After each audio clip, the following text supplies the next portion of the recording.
غوث پاک کے روحانی بیٹے ہیں حضرت سیدنا محی الدین ابن عربی رحمت اللہ علیہ. روحانی بیٹے ہیں غوث پاک کے. روحانی بیٹے کیسے ہیں وہ بھی آپ کو بتلاتا ہوں، پہلے بات سمجھ لیں. سرکار محی الدین ابن عربی رحمت اللہ علیہ ایک دن مراقبے میں بیٹھے. اللہ نے آپ کو صاحب کشف و کرامت، صاحب مراقبہ بنایا.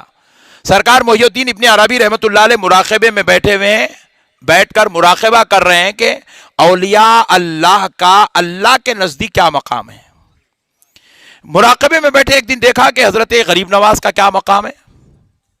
جیسے ہی غریب نواز کا مقام اللہ کے نزدیک کیا ہے آپ نے مراقبے میں دیکھا تو سجدے میں گر گئے. کہا اے اللہ تو نے حضرت خواجہ معین الدین چشتی کو اتنا بڑا مقام عطا کیا. پھر اس کے بعد آپ نے حضرت سیدنا معروف کرقی کا مقام دیکھا، حضرت جنید بغدادی کا مقام دیکھا، حضرت سری سقطی کا مقام دیکھا، حضرت سیدنا داؤد طائی کا مقام دیکھا. آپ ایک کے بعد ایک اللہ کے دربار میں سجدے شکر ادا کرتے گئے. حضرت شہاب الدین عمر سہروردی کا مقام دیکھا، سجدے میں گر گئے. اب تمام بزرگوں کے مقامات وہ منازل درجات دیکھنے کے بعد آپ کے دل میں خیال ہوا سردار اولیاء پیران پیر شیخ عبد القادر جیلانی، محبوب سبحانی، قطب ربانی، پیر لاسانی، سرکار غوث پاک کا مقام دیکھوں. تو غوث پاک کا مقام دیکھنے کے لیے آپ کے روحانی بیٹے حضرت محی الدین ابن عربی مراقبے میں تشریف لے گئے اور مراقبہ کر کر آپ نے اپنے غوث پاک ولیوں کے سردار کا مقام دیکھنا چاہا. تو آپ دیکھتے ہیں کہ غوث پاک کا مقام نظر ہی نہیں آ رہا ہے.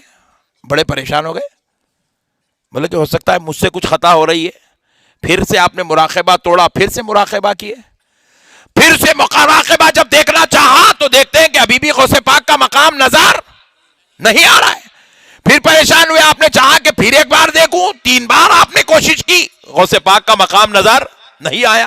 چوتھی بار کوشش کی، 10ویں بار کوشش کی، 15 بار کوشش کی، 17 مرتبہ مراقبہ توڑتے گئے، کرتے گئے، توڑتے گئے، کرتے گئے تاکہ غوث پاک کا مقام اللہ کے نزدیک کیا ہے دیکھ لوں. مگر ہر بار پریشان ہو گئے، ہر بار فکر میں مبتلا ہو گئے کہ مجھے غوث اعظم کا مقام نظر کیوں نہیں آ رہا ہے. لاکھ کوششوں کے بعد جب آپ پریشانی کے عالم میں بستر پر لیٹے آپ کو نیند لگ جاتی ہے تو سرکار غوث اعظم شیخ عبد القادر جیلانی آپ کے خواب میں تشریف لاتے ہیں اور لا کر فرماتے بیٹا محی الدین تم ہمارا مقام نہیں دیکھ سکتے کیونکہ میرے بچے جہاں تمہاری ولایت کی انتہا ہوتی ہے اس سے کروڑوں میل آگے ہماری ولایت کی ابتدا ہوتی ہے. اللہ نے غوث پاک کو یہ مقام عطا کیا. شیخ محی الدین سرکار اس زمانے کے ولی سرکار غوث پاک کے روحانی بیٹے ہیں محی الدین ابن عربی رحمت اللہ علیہ. سرکار محی الدین ابن عربی کیسے روحانی بیٹے ہیں ذرا یہ بھی سن لیں، آپ کو پتا چلے کون ہیں جو غوث پاک کے مقام کو مراقبے میں نہیں دیکھ سکے. کیا شان ہے غوث پاک کی. سرکار محی الدین ابن عربی کے والد سرکار غوث پاک کے دربار میں بیٹھا کرتے تھے. ہر روز آپ کی مجلس میں، آپ کی خدمت میں، آپ کی صحبت میں رہا کرتے تھے. لیکن ایک دن سرکار محی الدین ابن عربی کے والد بزرگوار سرکار غوث پاک کی مجلس میں بیٹھے ہوئے، چہرے کے آثار پورے فکر سے لبریز ہیں، مایوسی چہرے پر چھائی ہوئی ہے، بڑے ٹینشن میں ہے. غوث پاک سرکار نے آپ کو پوچھا کیا بات ہے، کس چیز نے تمہیں فکر میں مبتلا کر دیا، کس چیز نے تمہارے چہرے پر مایوسی چھا رہا ہے. تو حضرت غوث پاک کے دربار میں محی الدین ابن عربی کے والد کہتے ہیں سرکار اللہ نے مجھے سب کچھ عطا کیا ہے، آپ کے صدقے سے اللہ نے ولایت کا یہ مقام، اللہ نے اپنے قرب کی وہ منزلیں مجھے عطا کی ہے. لیکن سرکار میں جب میدان میں بچوں کو کھیلتا دیکھتا ہوں تو میرا دل تڑپ جاتا ہے کیونکہ اللہ نے مجھے سب کچھ دیا ہے.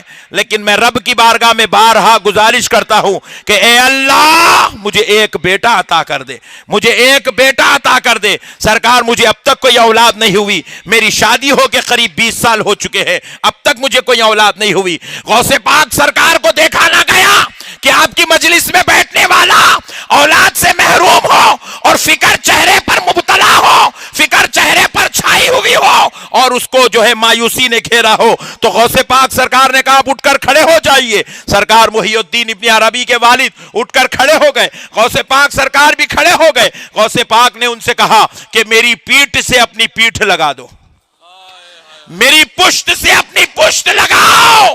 جب سرکار غوث پاک کی پیٹھ سے محی الدین ابن عربی اپنی کے والد اپنی پیٹھ لگاتے ہیں تو حضرت غوث پاک ہاتھ اٹھا کر رب کے دربار میں کہتے ہیں اللہ میری پشت میں اب جو آنے والا بیٹا ہے اسے میری پشت سے نکال کر ان کی پشت میں منتقل فرما دے۔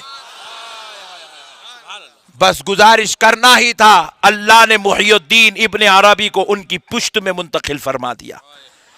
سرکار غوث پاک کے بیٹے ہیں، دعا سے آپ نے ابن عربی کے پیٹ میں آپ منتقل ہوئے، سرکار عربی کے پیٹ میں آپ منتقل ہوئے، اور پھر اس کے بعد آپ محی الدین ابن عربی کے نام سے دنیا میں جلوہ گر ہوئے۔ پیارے بزرگوں اور دوستو، اسی لیے آپ کو غوث پاک کا روحانی بیٹا کہا جاتا ہے۔ جو غوث پاک کا روحانی بیٹا ہو وہ مراقبہ کر کے خود غوث پاک کا مقام نہ دیکھ سکے تو آپ اندازہ کیجئے کہ غوث پاک کی شان کا عالم کیا ہوگا۔ دوستو غوث پاک کو چھپی نہیں پکارا جاتا ہے۔ خدائے رب ذوالجلال کی قسم، اللہ نے ہر بلا اور مصیبت کا رد بنا کر، ہر رنج و علم آفات کا توڑ بنا کر، ہر پریشانی دکھ اور مصیبت کا توڑ بنا کر اللہ نے سرکار غوث پاک کو پیدا فرمایا ہے، غوث پاک کو پیدا فرمایا ہے۔ اسی لیے دوستو 11ویں چپ نہیں کی جاتی ہے۔ جس گھر میں 11ویں ہوتی ہے خدا کی قسم وہاں غوث پاک کی آمد ہوتی ہے، وہاں غوث پاک کی، ذرا زور سے بولے اور ذرا زور سے بولے، وہاں غوث پاک تشریف لاتے ہیں، وہاں غوث پاک کی آمد ہوتی ہے۔ جس گھر میں سچے دل سے غوث پاک کی 11ویں ہوتی ہے